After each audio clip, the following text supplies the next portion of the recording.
just gonna feed my family nice, good meat, homegrown meat.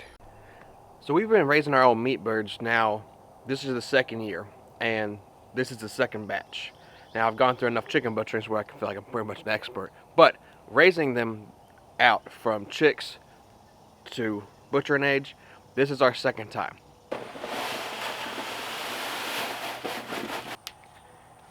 And with this go around, I feel like I've learned some things that I didn't necessarily know or understand with the first birds.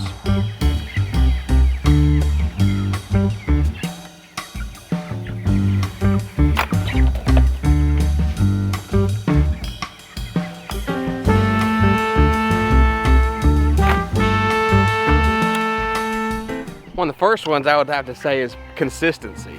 When we first did our birds, the very first time, I was not that consistent with them, which honestly hurt us tremendously. Now I just didn't move them like I should have.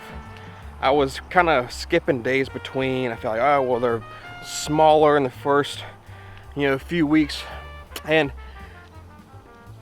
it hurt me in two ways. It hurt me in the fact that, like, I think we actually did mess up some of the birds because their feet. I mean, they're walking in their own mess, and it's bad for their feet. On the grass itself, that thick of poop down isn't healthy for the yard either. When you're wanting to build the pasture and have good ground and stuff, it's just not good for it because it cakes down and it doesn't break down very well. There's actually a couple spots still. Even here, it looks like dirt, but that's actually still dry chicken poop. And so that's an issue. So I didn't move them enough, so it caked on. Yeah, I could till up that spot, but the grass is actually doing pretty well. It will eventually break down. But the pasture up there looks so much better than it did when we first started. We had an issue with sand spurs. The kids wouldn't go up there with their shoes off. Now, after running the chickens on there, we have no problem with sand spurs again. And it's still good. Like, you literally just see a line from where they start in my parents' yard in 9 hours. So there's that benefit, but I wasn't consistent enough, moving them enough, and that hurt me. Another one, feed. What I was feeding our first birds was the spent grain, because the spent grain was free. Everything I've read about it, higher in protein, and it was free. But the problem with that is they just weren't getting the nutrients they needed to grow big. They were on grass, they had the spent grain, but again, consistency. So when I was first starting and I wanted to do the meat birds, I was like, okay, I'm gonna watch videos, do some research, learn some things, right? And then just go after it. And I did. Now, one of the favorite people to watch, Jason from Southern Land, when he has in his tractor, he had a long trough, okay? He had a long trough that was just hanging in here. He would come in there and pour the food in there, birds would eat, and that's all that you would really see. So that's what I did. I poured the spent grain in the trough, and I just let him go after it. It'd be like early in the morning, and then I'd do it in the evening time. Now, I feel like that hurt us as well, because my good friend Wes, when I was talking to him about it, he was like, man, we just kind of need to give them free choice food, because even though they're gonna graze, they're lazy birds. You can see here we've got Cornish cross. We do have a turkey or two. Of course, the turkeys need to get out of here. Chickens are getting too big for the turkeys, so that's something else we need to do. But there's the other one. So he was like, you need to have a bucket in there for their feed, keep it full. They'll forage around and they'll eat the food. So that's what we did here. Pour the food in here. It holds about a 5-gallon bucket of feed, and I keep it full. I keep it full, and I can already tell a huge difference. We're 4 weeks in with these birds, and honestly, they're looking great. They're growing fabulously, and I'm already pleased with the new things that I'm learning.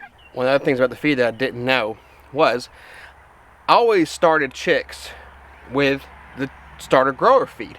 Now to me, starter grower was always like, okay, it starts them and it grows them until they're full feathered.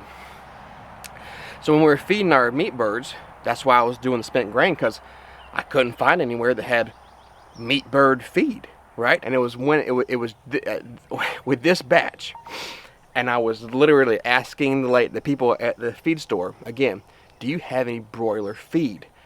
And they're like, yeah, we have this, but it's not non-GMO. Well, I would really like to have the non-GMO stuff. Standing at the back of my truck, talking to a buddy of mine, and I look down, and on the bottom of the bag, you got lay your chicks, feed the starter till your first eggs appear, broiler chicks, feed till the desired weight is achieved. So I don't even need a specific meat bird feed. And I never knew that. I mean, never. Not until now. And now, maybe that's just my own ignorance. And I'm sorry for it. But if you don't know that, now you do. Because that's all you need. Starter grower. I guess the grower means it grows them. Right? So, my dummy self now knows this, and I'm happy that I'm able to still get non-GMO feed, feeding our birds, and doing that. I love putting my feet in the dirt. I would much rather go barefoot so I can ground and be happy, but man, do I hate ants. They get on my nerve. Once again, watching Jason sow the land makes this bucket that goes inside of his chicken tractor. Now, I don't think he used the cups. I think he used the little nipples on the bottom, but I used the cups. Put them like this. Put here, got the little spout that went to this bucket with another spout. This one hung outside of the chicken tractor. I would fill this one up. The water would fill these up. And it would water the birds. Now, the problem is, so as you can tell, these heifers over here behind me, they're not like the most like graceful things. They're big and fat and lazy. Well, not really fat, I guess they're just big hefty things. They're lazy. And the problem with that water and those cups was they would always hit the cups, you'd run out of water. And once again, consistency. It's like it made me lazy. So I wasn't filling it up. I had no way of checking to see if there was water in it. So I was just kind of like filling up the 5-gallon bucket on the outside every couple of days or so.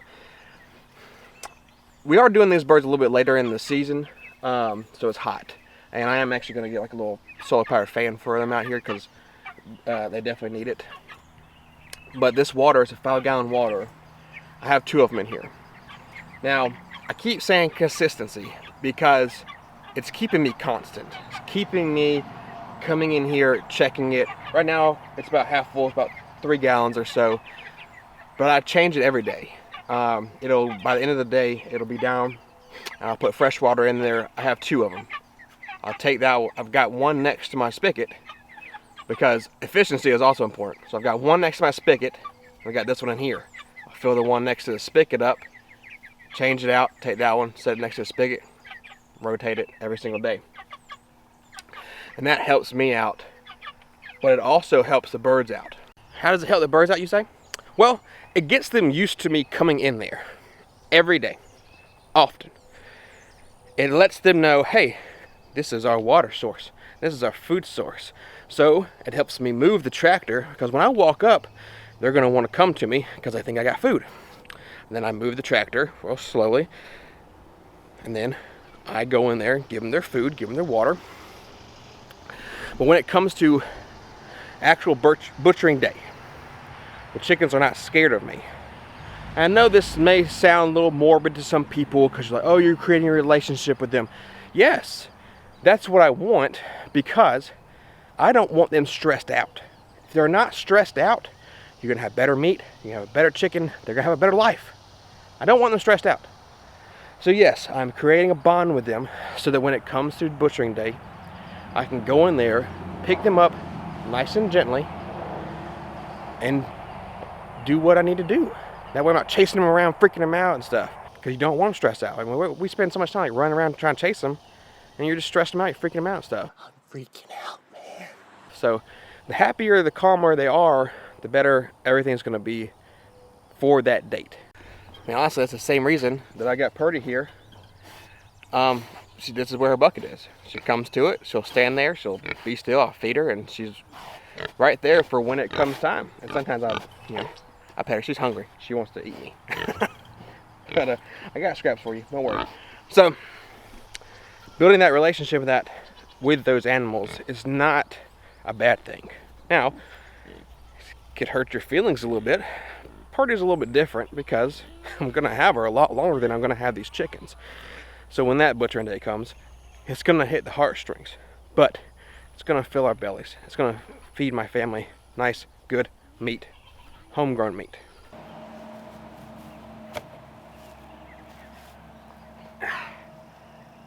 So you wanna know my number one biggest mistake?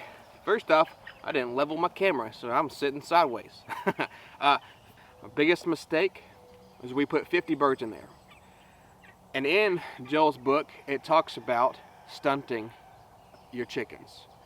And that's one of the biggest ways to do that, is it being way too overcrowded. So with the mixture of it being overcrowded, not moving it enough, and not enough water, our meat birds, when we butchered them the first time, averaged 3 pounds. And these are Cornish cross, okay? I waited for 9 weeks. We all waited 9 weeks. 3 pounds. The meat was not, it was edible, it was good, but it was just a little tougher. It was very discouraging. And that's what it's really all about, is learning. So we have 30 birds in here now.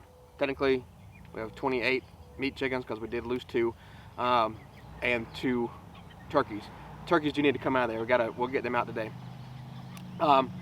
And so I think it's going to be, it's already turning out to be better. They're already looking good, like I said, and they're going to taste good too, right? Best part about the Cornish cross so far, and I haven't done any other birds, but I have friends who have done other birds, is I like the 8-week turnaround. I can finish these up at the end of July, probably do another batch. I actually probably will do another batch. Yep. Let's get these turkeys out of here. If you've made it this far into the video, I appreciate you. I really do. But do me a favor, if you haven't already, hit the subscribe button, hit the notification. You don't want to miss all the good stuff that I've got. Really don't. You don't want to miss my journey, okay? But I appreciate you for making it this far. So thank you. Make sure you hit that subscribe button.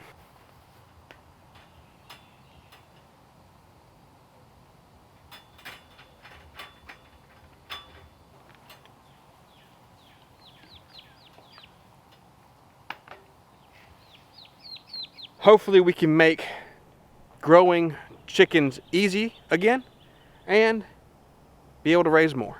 So I appreciate you hanging out with me today, and we'll catch you in the next one.